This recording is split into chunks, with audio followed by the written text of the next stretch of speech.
মাঝে মাঝে আউটিং এ যাবেন, ঘুরতে যাবেন। ভাবিরে নিয়ে বেড়াইতে গেছেন কে কে এই বছর? দেখি হাত তোলেন, হাত নামান। এই ওয়াজ শোনার পরে এই বছর যাবেন কারা কারা? হাত তোলেন। এই বাচ্চারা তোমরা হাত তোলো কেন? তোমরা বিয়ে করছো নাকি? বুঝা না বুঝা হাত তোলে খালি।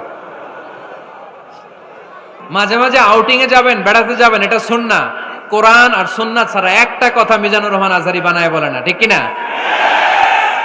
যেটাই বলবো এটার পরে দলিল হিসেবে কোরআনের আয়াত, নয় সহিহ বুখারীর রেফারেন্স, নয় সহিহ মুসলিমের রেফারেন্স, নয় সুনানে তিরমিজির রেফারেন্স, নয় সুনানে আবি দাউদের রেফারেন্স, অথবা ইবনে মাজার রেফারেন্স, কিংবা সহিহ ইবনে হিব্বান, মুস্তাদরাকে হাকিম, মুসান্নাফ ইবনে আবি শাইবা, একটা না একটা রেফারেন্স দিবই।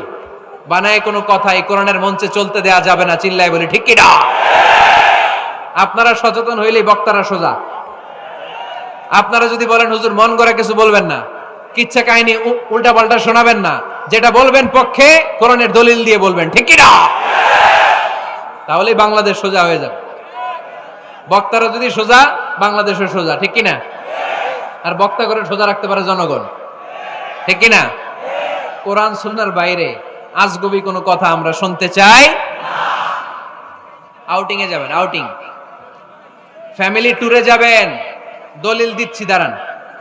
ফ্যামিলি ট্যুর, সবচেয়ে ভালো ফ্যামিলি ট্যুর হচ্ছে উমরা ট্যুর। কিসের ট্যুর? যদি সামর্থ্য থাকে মাঝে মাঝে উমরায় যান। উমরায় গেলে আপনার অর্থনৈতিক অবস্থাকে সচ্ছল করে দিবে কে? নতুন বিয়ে করেছো, হাজবেন্ড ওয়াইফ, আপনাদের হানিমুনটা মক্কায় করে আসেন, বরকত দিবে কে? তাহলে জীবনটা শুরুই হবে আল্লাহকে সেজদা দেওয়ার মধ্য দিয়ে। আওয়াজ করে বলতে হবে, ঠিক কিনা? শ্বশুর মশাই জামাইরে গিফট দিতে চান, উমরার প্যাকেজ গিফট দিবেন আজকে।